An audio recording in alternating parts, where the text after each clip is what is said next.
This wedding ends now. That child carries your name. The words did not shake. The hand that held the envelope did.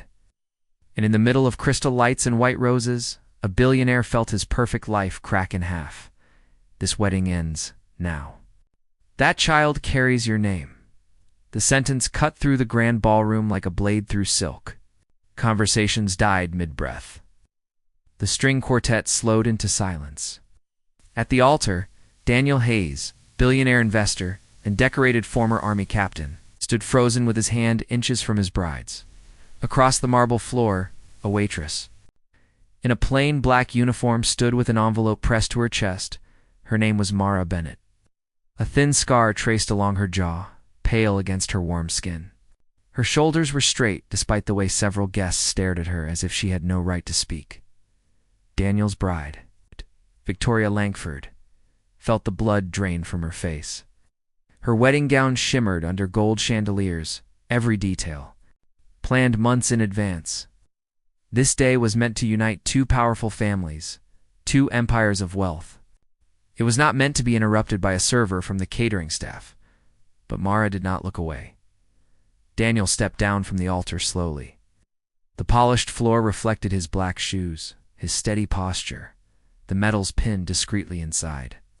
His jacket. Few in the room knew that before he built companies worth billions, he had led men through dust and heat in a distant desert. He took the envelope. It felt heavier than paper. Inside was a DNA report, and a truth he had not expected to face on his wedding day. Mara had once worn a different uniform.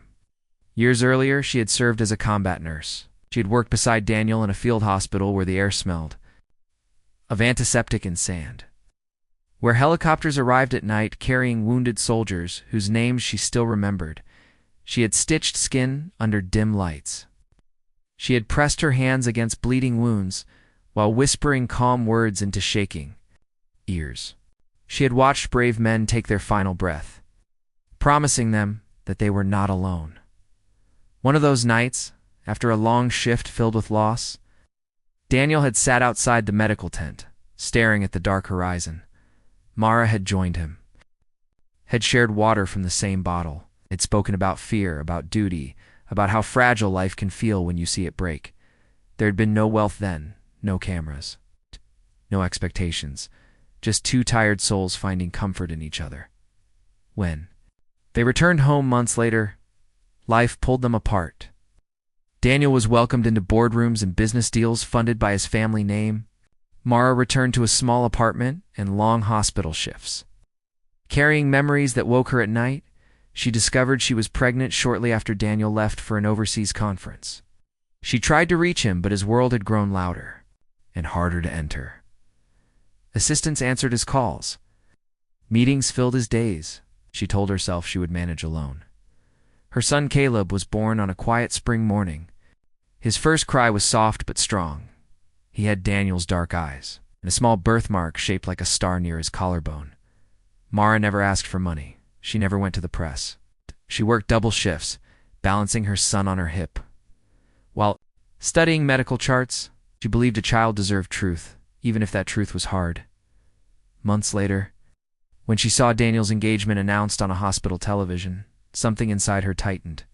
Not jealousy, not anger, but fear that Caleb would grow up one day asking why his father never came, so she saved for the test. She gathered courage like armor, and now she stood in the ballroom. Heart pounding, but voice steady. Daniel unfolded the paper. The numbers confirmed what memory already whispered. Caleb was his son. A wave of heat rose in his chest, not shame for loving someone in a difficult time, but shame for not knowing, for not being there when Mara labored through the night alone, for not hearing his son's first breath. Victoria watched Daniel's face shift from confusion to clarity. She had always admired his strength, his discipline, the calm authority he carried into every room. But this was different. This was not a business decision. This was a moral crossroad around them. Guests whispered behind gloved hands. Some frowned at Mara's uniform. Others glanced at Daniel's father seated in the front row. A man whose entire life was built on image and control, the elder, His believed problems could be settled quietly with money, but this was not a problem. This was a child. Daniel lifted his gaze to Mara. She did not cry. She did not plead. She simply said that Caleb deserved to know his father. That was all. No threats, no raised voice, just truth. The silence that followed was heavier than any argument. Victoria's fingers tightened. Round her bouquet, she felt anger arise, but beneath it was something else. A quiet understanding that this moment would reveal the man she was about to marry more clearly than any vow. Daniel's mind drifted back to the desert nights. 2 soldiers who trusted him with their lives, to promises made under open skies. He had once told a young private that leadership means standing up when it costs you comfort. Now the cost stood before him in white lace and black uniform. He folded the DNA report carefully and placed it in his jacket. He turned to Victoria. "Before I can be your husband, I must first be a father." The words were calm, steady, certain. A ripple moved through the crowd. Victoria felt tears press against her eyes, not only from hurt, but from the sudden clarity that Daniel's honor was real. Painful, but real. Mara's hands trembled slightly, yet her chin remained lifted. Daniel stepped away from the altar completely. The priest lowered his book. No one tried to stop him. He walked toward Mara through a path that opened without instruction. When he reached her, he did something no one expected. He removed his jacket, revealing the small service pin on his lapel, a quiet symbol of the years he had given to others. Then he knelt. Not in romance, not an apology to the crowd, but an acknowledgement. A child is never a mistake. A child is a responsibility. The sentence moved through the ballroom like a steady drumbeat.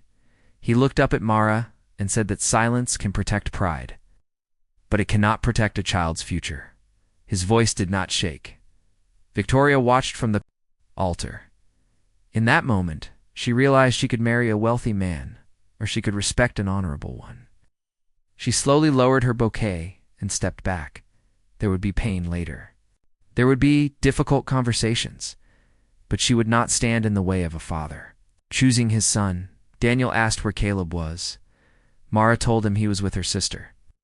Safe and sleeping, Daniel nodded. He stood and offered his hand, not as a claim, not as controlled as partnership.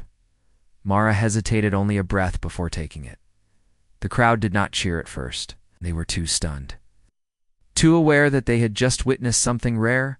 Then an older veteran seated near the aisle rose to his feet. He began to clap slowly, eyes shining with pride.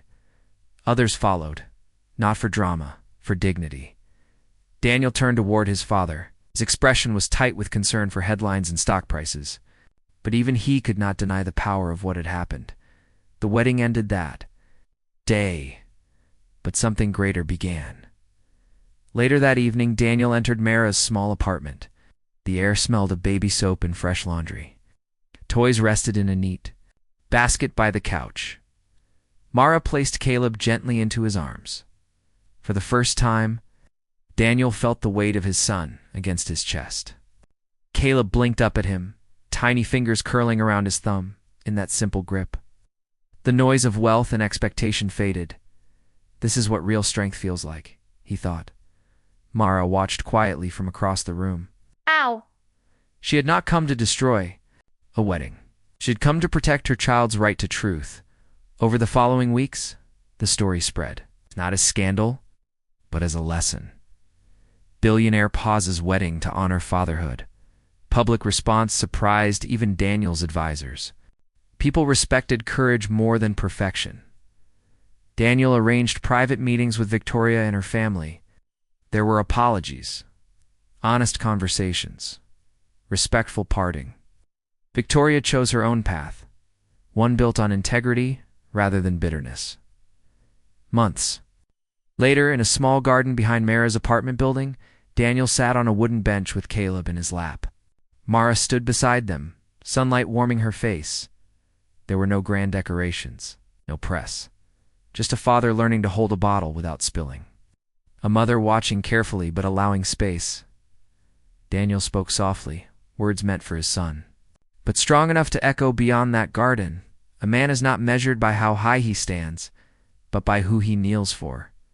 Mara felt tears fill her eyes. Not from sadness, but from relief.